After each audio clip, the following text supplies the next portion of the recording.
Ukraine's President Volodymyr Zelensky has said that Russia's bragging about its nuclear weapons is fueling a dangerous arms race.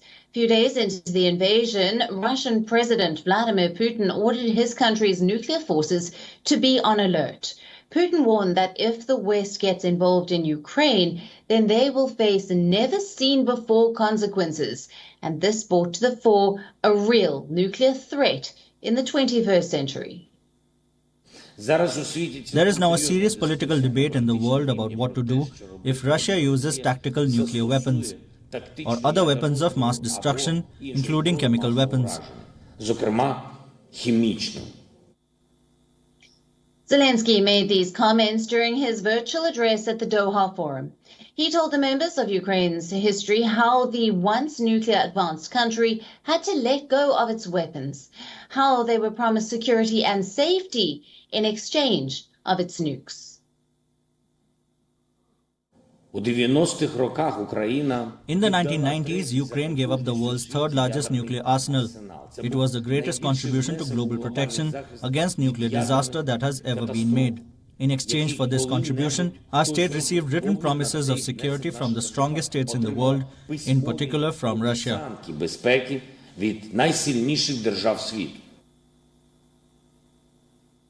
Ukraine once had the world's third largest nuclear arsenal. It inherited them from the Soviet Union, but Kiev had to give them up. In 1994, Ukraine joined the Treaty of the Non-Proliferation of Nuclear Weapons. Ukraine entered as a non-nuclear weapons state, which meant Kiev had to transfer all its nuclear warheads to Russia.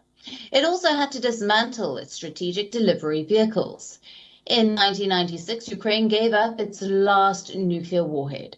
In 2001, its last missile silo was demolished. Russia, on the other hand, has approximately 6,000 nuclear warheads, the largest stockpile of nuclear weapons in the world. Its nuclear capacity makes Russia a force to be reckoned with. The sheer number of nuclear warheads available globally becomes even more terrifying when looking at how swiftly they can be launched. I think it barely matters where the weapons are located, and it almost barely matters the details. They have over 2,000 operationally deployed warheads, and that is enough to inflict totally unprecedented damage on a global scale.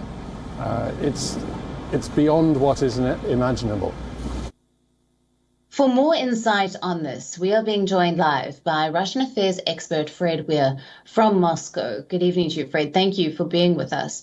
Now, would you agree with President Zelensky's comments on this, especially considering North Korea Kim Jong-un's latest launch of the intercontinental missile, talking about this arms race?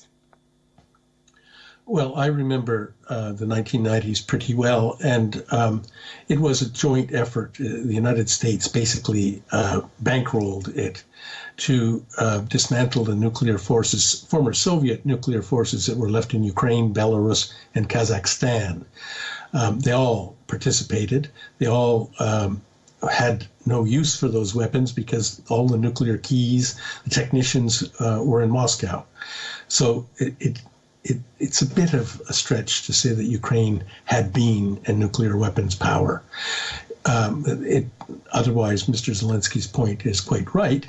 They were given security guarantees under the Budapest Memorandum, which was signed by the United States and Russia, which guaranteed Ukrainian territorial integrity and sovereignty.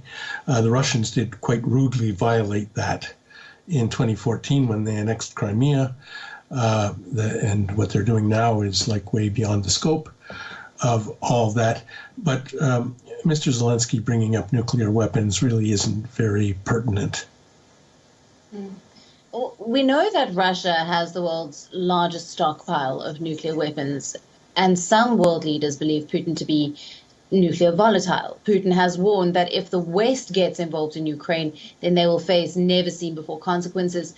What are your thoughts on this? Yes, I was on a talk show last night, not on your network, where the announcer kept saying that Russia is threatening to use nuclear weapons. It's my very job description to follow everything that comes out of Russian institutions like the Kremlin and the Defense Ministry, and they are not doing that. They're not threatening to use weapons of mass destruction in Ukraine. There hasn't been a single word from any Russian institution like that, and they in fact deny it. That just needs to be made clear. What they have done, as you quite rightly noted, is they put their nuclear forces on alert early in this war.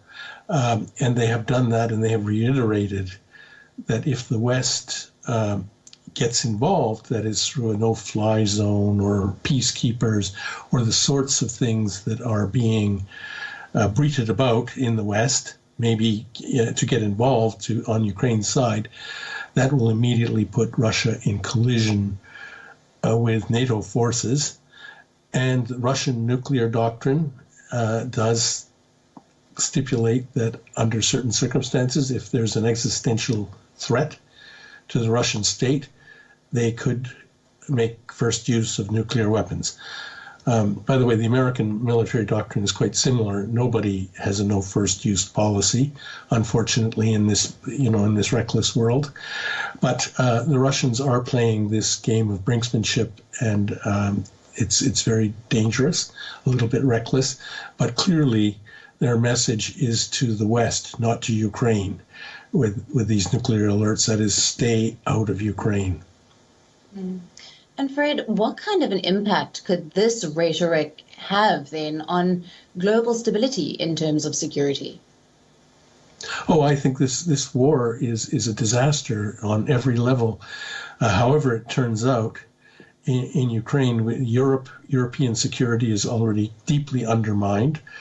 Russia has been driven into pariah state status, and that's not good. It will be a long time clawing its way back to any kind of global position, and therefore Russia will remain not predictable place. I live here, and I'm deeply worried about that.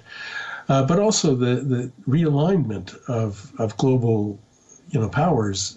We did not get away from the American unipolar moment, and other powers are coming out, like China and India, Brazil. These countries are having to take sides, having to deal with this turmoil, and it's going to seismically change the whole world order. Absolutely, Fred. Thank you very much for your valuable insights on the latest. Thank you. WION now available in your country. Download the app now. Get all the news on the move.